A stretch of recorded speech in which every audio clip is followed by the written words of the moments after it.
La oxidación de la glucosa es la fuente principal de energía en la mayoría de las células. Cuando las enzimas descomponen la glucosa en una serie de pequeños pasos, la mayoría de la energía contenida en la molécula se vuelve a empaquetar en enlaces de molécula de ATP. La primera etapa de degradación de la glucosa es la glucólisis, que ocurre en el citoplasma. Es un proceso de 10 reacciones donde se transforma la glucosa de 6 carbonos en piruvato de 3 carbonos, dando como resultado 2 moléculas de estas. Los puntos claves en la regulación de la glucólisis son las 3 enzimas que catalizan pasos irreversibles. En la primera reacción, de glucosa a glucosa 6-fosfato por medio de la hexoquinasa. En la tercera reacción, de fructosa 6-fosfato a fructosa 1,6-bifosfato por medio de la fosfofructoquinasa 1. En el último paso, fosfenolpiruvato a piruvato por la piruvatoquinasa. En condiciones anaeróbicas, es decir, sin oxígeno, se activa la ruta alterna de fermentación.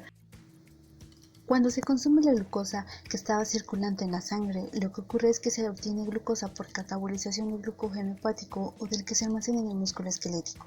Entonces, el problema es que se queda sin oxígeno a manera que sube la intensidad del ejercicio, así que aumenta la frecuencia circulatoria y respiratoria, y llega a un punto donde no me va a alcanzar el oxígeno y entra en un proceso que se conoce como deuda de oxígeno, es decir, me quedo sin oxígeno para metabolizar esa glucosa y entra la fermentación láctica. Por lo tanto, el ácido pirúvico se transforma en ácido láctico y se acumula en el músculo, provocando calambre y dolor. En presencia de oxígeno, el ácido láctico acumulado se traslada nuevamente al hígado y se transforma en glucosa otra vez. La segunda etapa es la respiración aeróbica, que requiere oxígeno y ocurre en la mitocondria.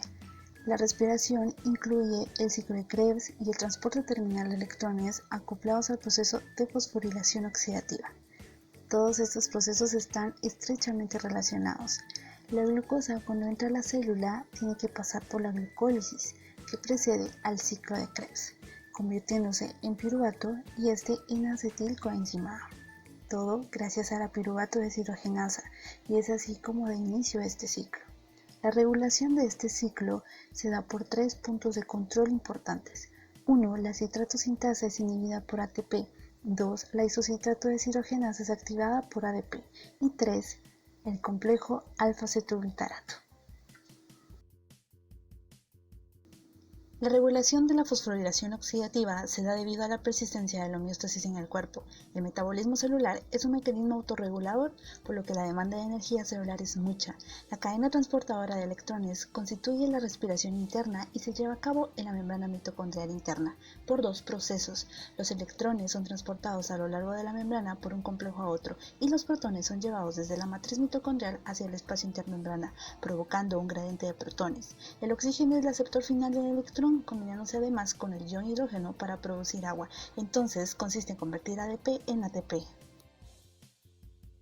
Entonces, todo el transporte de electrones sirvió para bombear protones, que generaron energía potencial para poder impulsar la síntesis de ATP.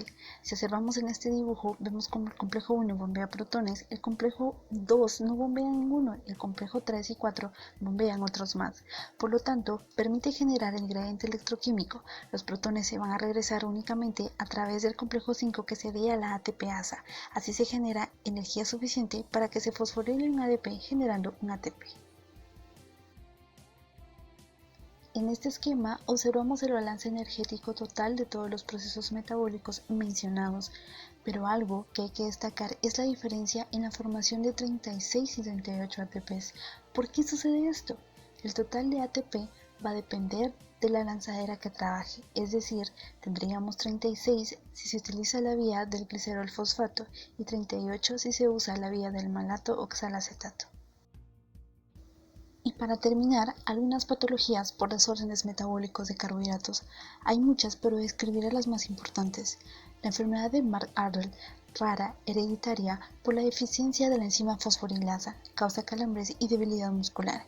Enfermedad de von Gierk, el cuerpo no puede descomponer glucógeno por deficiencia de la glucosa sulfatasa, causa retraso de crecimiento y hepatomegalia. La enfermedad de Pompe, por deficiencia de la alfa-glucosidasa, provoca debilidad muscular y hepatomegalia. Y la enfermedad de Tarui, causada por la deficiencia de la fosfofructoquinasa, hay dolor y calambres musculares.